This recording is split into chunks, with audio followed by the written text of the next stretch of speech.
ዲቢ ቴኮች ነን። ዛሬም በተለየ መንገድ ወደ እናንተ መተናል።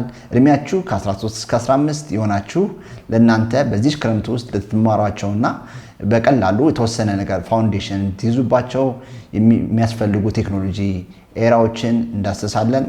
አብራችን ቆዩ። አንደኛ ልታውቋቸው የሚገባ የቴክኖሎጂ ትምህርቶች ውስጥ አንደኛው ፕሮግራሚንግ ላይ ካሉት ውስጥ ፓይተን ፕሮግራሚንግ ነው።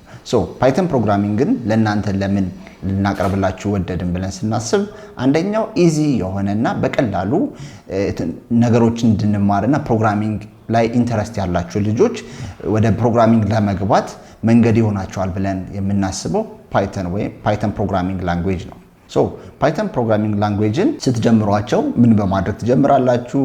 ፈንዳሜንታል የሚባሉን የፓይተን ምንድን ነው ኮዲንግ ላይ ያሉ ሩሎችን አንደርስታንድ በማድረግ መማር ትችላላችሁ። ሌላኛው ደግሞ የተወሰነ ፕሮብሌም ሶልቭ ለማድረግ የተወሰነ ፕሮብሌም ሶልቪንግ ላይ ሪሌትድ ያደረገ ከፓይተን ጋር ሪሌትድ የሆኑ ነገሮችን መማር ትችላላችሁ። ሲምፕል የሆነ ጌሞችን ዴቨሎፕ ለማድረግ መሞከር። በዚህ ላይ ራሳችሁን ዴቨሎፕ ካደረጋችሁ አንደኛ ፓይተን ፕሮግራሚንግ ላንጉዌጅን ለናንተ ልናቀርብ የወደድንበት ምክንያት አሁን ላይ ያለው ኤአይ፣ ማሽን ለርኒንግ፣ ዳታ ሳይንስ በሙሉ የሚሰሩት ሌሎችን ፕሮግራሚንግ ላንጉዌጆች አሉ፣ ግን እነዚህ በሙሉ ዴቨሎፕ የሚደረጉበት በፓይተን ፕሮግራሚንግ ላንጉዌጅ ስለሆነ ነው። ምክንያቱም ይሄ የተመረጠበት ምክንያት አንደኛው ትልቅ የሆነ ዳታን ፕሮሰስ የማድረግ አቅም ስላለው ነው። ከሌሎቹ የፕሮግራሚንግ ላንጉዌጆች ትልቅ የሆነ አቅም ስላለው ዳታን ፕሮሰስ የማድረግ ማሽን ለርኒንግ ላይ አርቲፊሻል ኢንተለጀንስ ላይ ለመጠቀም ከፍተኛ የሆነ አድቫንቴጅ ያለው የፕሮግራሚንግ ቱል ነው።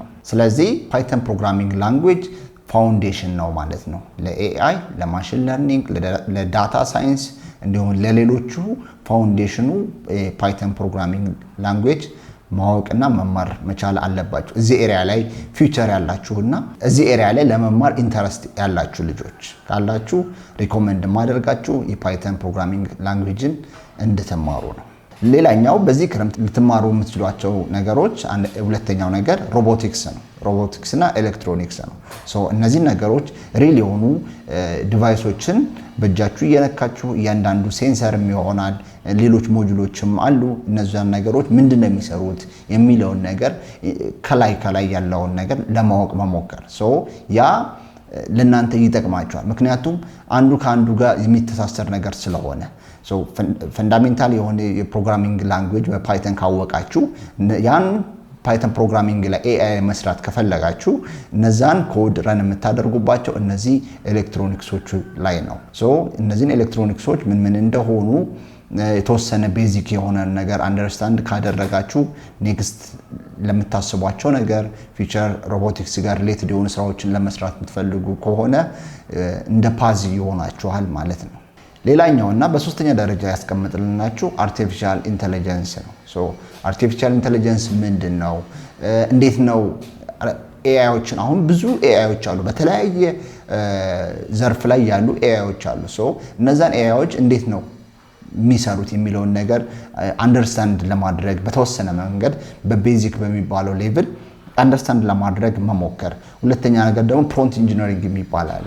ፕሮምፕት ኢንጂነሪንግ የምንለው እኛ እንዴት ነው ኤአይውን የምናዘው የምናዝበት ወይ ጥርት ያለ ዳታ ለማግኘት እንዲሁም ለምንፈልገው ነገር አኩሬት የሆነ ነገር ለማግኘት እንዴት ነው ፕሮምፕት አድርገን ኮሙኒኬት ማድረግ የምንችለው የሚለውን ነገር መማር መቻል። እንዲሁም ኤአይ ፓወርድ የሆኑ ቱሎችን መጠቀም። በጣም ብዙ ኤአይ ቱሎች አሉ። እነሱንም እኛን ለመጠቀም መሞከር እንዴት እንደምንሰራባቸው ለምንድን ነው የሚያስፈልገው። ምክንያቱም አንድ ኤአይ ለሁሉም ይሆናል ማለት አይደለም። ያው ይሆናል፣ ግን እንደምንፈልገው ዳታ ልናገኝበት አንችልም።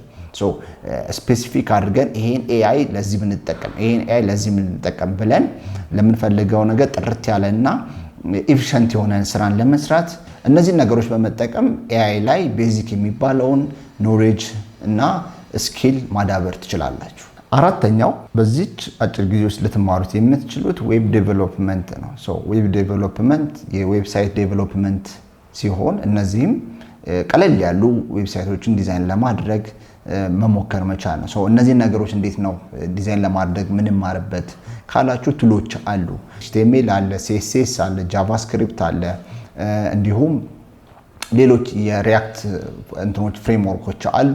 እነሱን በመጠቀም ቤዚክ የሚባል የዌብሳይት ዴቨሎፕመንት ስኪል ማግኘት የምትችሉበትና በአጭር ጊዜ ውስጥ ልታውቋቸውና ለእናንተም ቀለል ያሉ ዌብሳይቶች ወይም ፖርትፎሊዮ ሊሆን ይችላል፣ ፐርሰናል የሆነ ዌብሳይት ሊሆን ይችላል ዴቨሎፕ የምታደርጉበት የቴክኖሎጂ ኤሪያ ነው።